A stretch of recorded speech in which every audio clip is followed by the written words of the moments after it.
There are people who Allah makes many things easy for them. Please listen to this carefully. Allah makes many things easy for them. For some of you, Allah made money easy for you. It's just easy for you. For some of you, confidence is easy. It's no big deal. Other people get nervous, you don't get nervous. For some students of mine, studies are easy. Like I teach Arabic.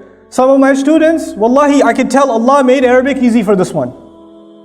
And the other one, ما خلق لدراسة العربية. He wasn't made to study Arabic. He's the smartest guy in his field. He will be a PhD in physics. He can't do mudaf and mudaf ilayh. He can't do it. You know? He wasn't made for it. This is tough for him.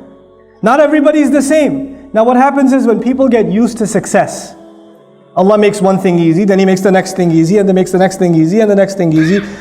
Is everything always going to be easy? No, sometimes you will fail. There's a student who gets used to getting 100 the first time, the second time, the third time, the fourth time, and the fifth time he gets a 50. All of a sudden. And he's used to what? 100. So he said, oh, forget it. I am worthless. Allah is no longer with me.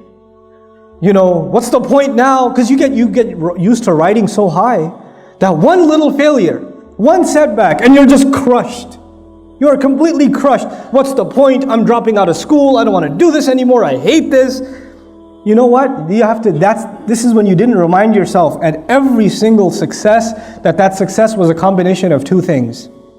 Your effort and Allah's help. Every single 100 you got before wasn't because it was easy. You put effort and Allah gave His barakah. You put effort and Allah gave His barakah. And this time when it doesn't happen, two things could be wrong. Number one, maybe you did enough effort, Allah does not give His barakah. And maybe even if you put effort, Allah decided that He will not give you barakah, maybe that's better for you. So sometimes we have to have trust in Allah. We get used to riding a high wave and one little setback comes and we lose our trust in Allah. And then there are others who Allah gives you one difficulty, then He gives you another difficulty, then He gives you another difficulty, and He gives you another difficulty, and you start believing that I will never accomplish anything. My life is just difficult, man. Everything is hard for me. I keep getting fired. I keep failing my tests. I keep doing that. You get depressed. I'll share this last thing with you. There are two parts of this dua so far. It's not even the whole dua. I just wanted to share these two statements with you. رَبِّ اشْرَحْ لِي صَدْرِي وَيَسِّرْ لِي أَمْرِي. There's a sir balaghi. There's a very beautiful eloquence to this statement. Allah is teaching us that if you have a calm heart, if you have a positive attitude, and you have tawakkul in Allah, and you put your work in, then Allah will make your mission easy. But if you start with the attitude, I know it's not going to work anyway, but I'll try. You already began with a defeated attitude, Allah will not make your task easy for you. You have to come with sharh al-sadr. You have to have an open chest, a positive attitude, belief that Allah will give you success in what you do. And if He doesn't give it to you, well, you know, you're still saying Alhamdulillah. But you don't walk into an effort. You don't start a project. You don't start doing any work. And you begin with saying, I'm probably not going to succeed anyway, given my track record. You don't begin with that attitude. Then Allah will not make your job easy for you.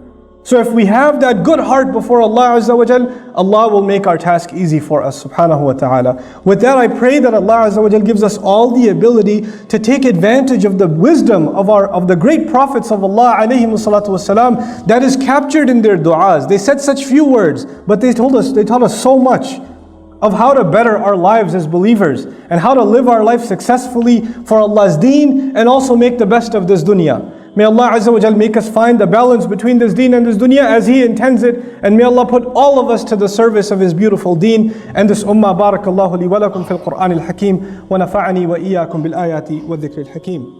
آيات الجمال املأ الأرواح حبا أبيضا وانسى آلاما قضت فيما مضى هذه الأيام تحلو